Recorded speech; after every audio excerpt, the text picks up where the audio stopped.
سلام قولا من رب رحيم.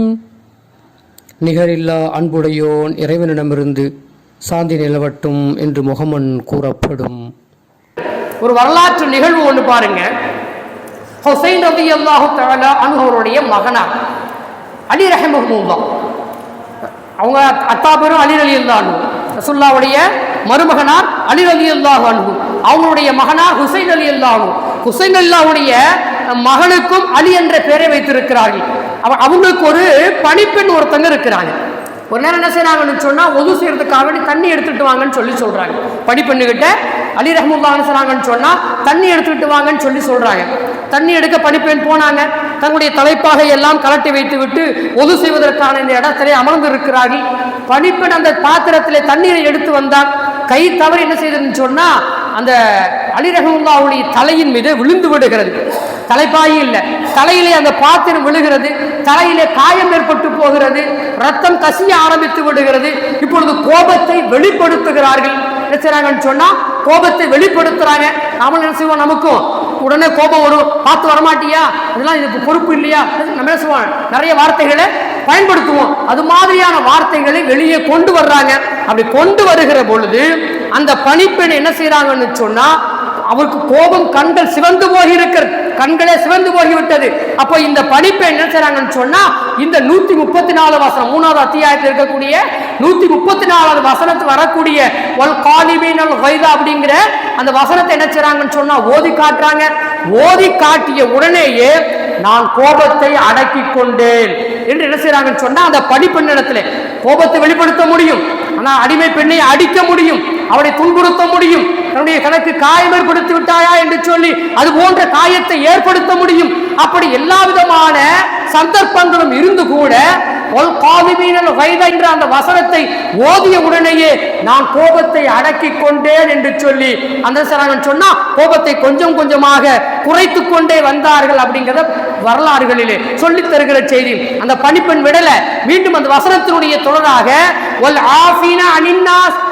என் தவறு இறந்து போச்சு, தவறுதான், நான் தப்பு செஞ்சுட்டேன் தான், அதுக்காண்டி என்ன நீங்க மன்னிக்காம இருக்கலாமா, கோபத்தை மட்டும் அடக்கினா பத்தாது, என்ன மன்னிக்கவும் செய்யணும் அப்படிங்கிற மாதிரியான அந்த எதிர்பார்ப்போடு வல் ஆஃபீனா அனின்னாஸ் என்ற அந்த தொடரான அந்த வசனத்தை ஓதுகிறார்.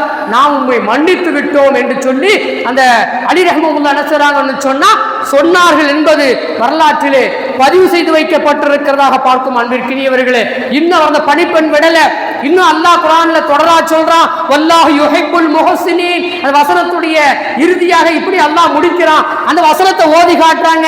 அப்படியா, நான் உனக்கு உபகாரம் செய்ய வேண்டும் என்று எதிர்பார்க்கிறாயா, என்ன உபகாரம் செய்ய வேண்டும் என்று சொல்லி என்ன சொன்னா, உன்னை நான் விடுதலை செய்து விடுகிறேன். இனி நீ சுதந்திரமான பெண், அடிமை பெண் அல்ல, இனி நீ சுதந்திரமான பெண், நீ என்ன செய்யலாம், நீ சுதந்திரமா இருக்கலாம் என்று சொல்லி அவரை உரிமை விட்டார்கள் என்ற வரலாற்றை அன்பிற்கினியவர்களே வரலாறுகளிலே பார்க்கிறோம். ஆக அன்பிற்கினியவர்களே, இந்த நிலைதான் ஒவ்வொரு முஃமினுக்கும் வர வேண்டியதாக இருக்கிறது.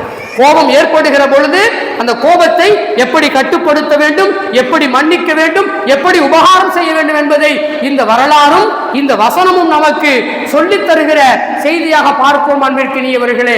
ஆக அது போன்ற தக்குவா, அது போன்ற அந்த இறையச்சம் நம்முடைய உள்ளத்திலே இருக்க வேண்டும் என்பதை அன்பிற்கினியவர்களை நாம் புரிந்து கொள்ள வேண்டும். அதனால்தான் ரசூலுல்லாஹ் சொன்னாங்க, நம்ம எல்லாருமே கேள்விப்பட்டதுதான், லைஷ ஷதீது பில் லுர்அத்தி, அதாவது தன்னுடைய எதிரியை வீழ்த்துவதற்கு அவன் பலசாலியவன், நல்ல பலம் கொண்டிருக்கிறான், வீழ்த்த முடியும், வீழ்த்து விடுகிறான். அவனை பார்த்து பலசாலியான்னு சொன்னா அவன் பலசாலி அல்ல. ரசூலுல்லாஹ் சொல்றாங்க, எதிரியை வீழ்த்துபவன் பலசாலி அல்ல.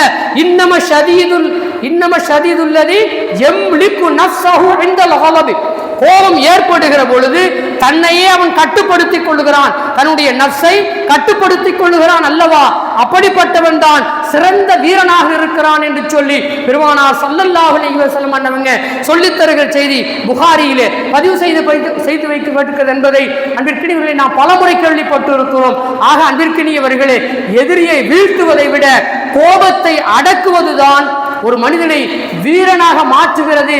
அந்த வீரன், அப்படிப்பட்ட வீரன் தான் பல சாதனைகளை செய்ய முடியும்.